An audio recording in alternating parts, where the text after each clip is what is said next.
Ibu, Bapak, Saudari, dan Saudara, serta anak-anak yang dikasihi Tuhan, selamat pagi. Berjumpa kembali dengan program Renungan Satu Hati, Sapaan Tuhan Tiap Pagi. GKJ Condong Catur, edisi Selasa, 17 Agustus 2021. Sebelum kita membaca dan merenungkan firman Tuhan, marilah kita awali dengan berdoa. Allah Bapa kami yang bertahta di kerajaan surga yang mulia, kami mengucap syukur atas segala penyertaan dan perlindungan Tuhan hingga saat ini. Di saat pagi yang indah ini, kami hendak membaca dan merenungkan sebagian dari firman-Mu.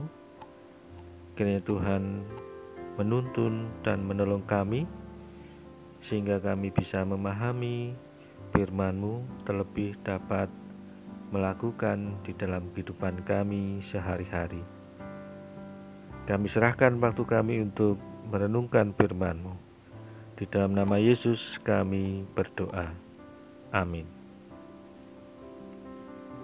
Firman Tuhan pada pagi hari ini terambil dari Injil Matius 26 ayat 36 sampai dengan yang ke-38 yang akan dibacakan oleh adik Vino, murid sekolah minggu GKJ Condong Catur.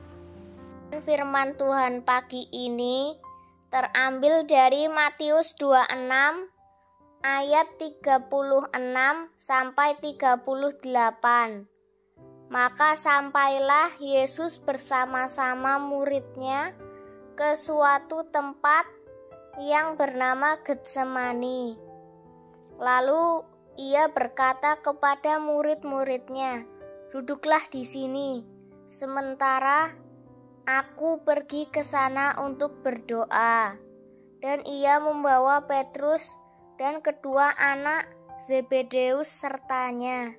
Maka mulailah ia merasa sedih dan gentar. Lalu katanya kepada mereka, "Hatiku sangat sedih, seperti mau mati rasanya. Tinggallah di sini dan berjaga-jagalah dengan aku." Demikian firman Tuhan. Terima kasih adik Vino. Ibu, Bapak, Saudari, dan Saudara, serta anak-anak yang dikasihi Tuhan.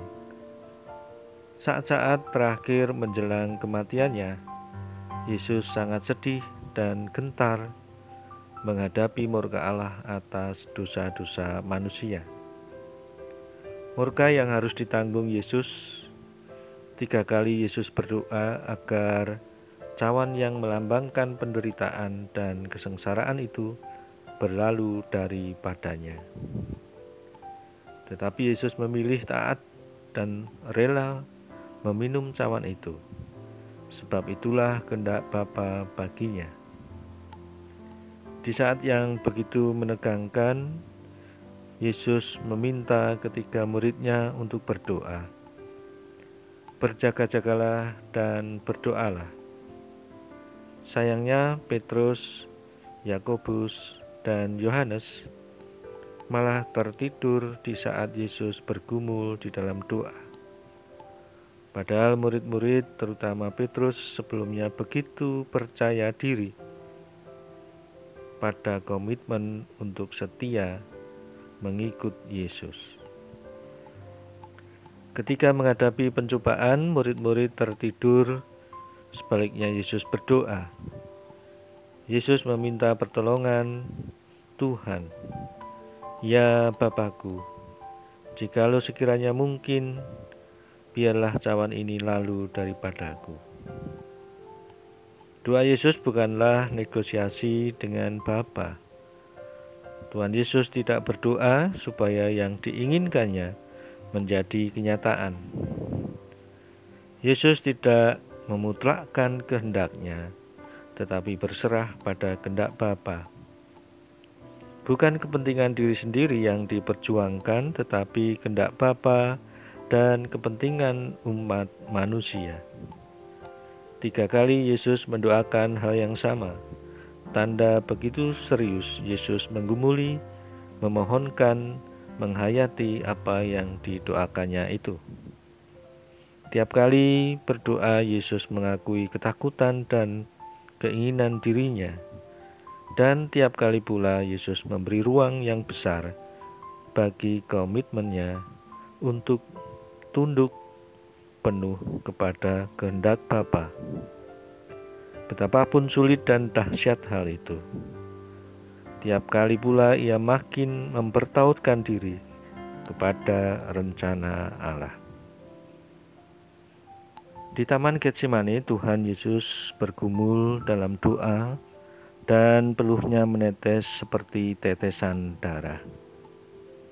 Tetapi kemenangan Yesus di Getsemani itulah yang menghasilkan Golgota, gunung batu keselamatan kita yang menjadi keselamatan bagi dunia. Pergumulan berat dilalui Yesus dengan berdoa dan dengan hati yang siap dan rela melaksanakan kehendak Bapa. Persekutuan dengan Bapa membuat Yesus sanggup menghadapi sengsara dan derita yang harus ditanggungnya. Ketika krisis datang, dengan bergumul dalam doa, Yesus dapat dengan tenang naik ke atas kayu salib. Sedangkan ketika muridnya lari dan jatuh dalam penyangkalan.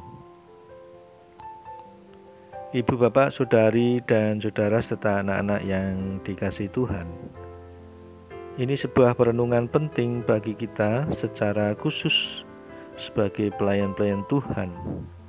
Janji untuk setia melayani Kristus adalah komitmen penting kita. Tetapi ingatlah bahwa kita selalu menghadapi ujian demi ujian. Sebagaimana Yesus berhadapan dengan kematian, kita pun berhadapan dengan kematian. Kematian atas keinginan-keinginan pribadi, atas kenyamanan hidup, atas kesombongan. Dan jika kita gagal dalam Getsemani kita, maka sulit bagi kita untuk menjadi alat Tuhan bagi dunia. Untuk itu, ikutlah jejak Kristus yang mengalahkan keinginan dan kepentingan pribadi demi ketaatan pada Bapa. Amin. Mari kita berdoa. Bapa Surgawi, Bapa yang kami kenal di dalam nama Tuhan Yesus Kristus, kami anak-anak-Mu saat ini mengimani bahwa biarlah kehendak Tuhan yang terjadi di dalam kehidupan kami atas segala pergumulan, atas segala penderitaan, atas segala masalah yang kami hadapi. Biarlah kehendak Tuhan yang terjadi, bukan kehendak kami semata. Dan biarlah teladan yang Tuhan tunjukkan menjadi kekuatan iman bagi kami, sehingga kami mampu menjalani kehidupan yang tidak mudah ini dengan menyandarkan harapan kami kepada Tuhan. Terima kasih Yesus, terima kasih Tuhan. Kami berdoa dalam nama Bapa, Putra, dan Roh Kudus. Amin. Selamat pagi, selamat beraktivitas. Tuhan Yesus memberkati.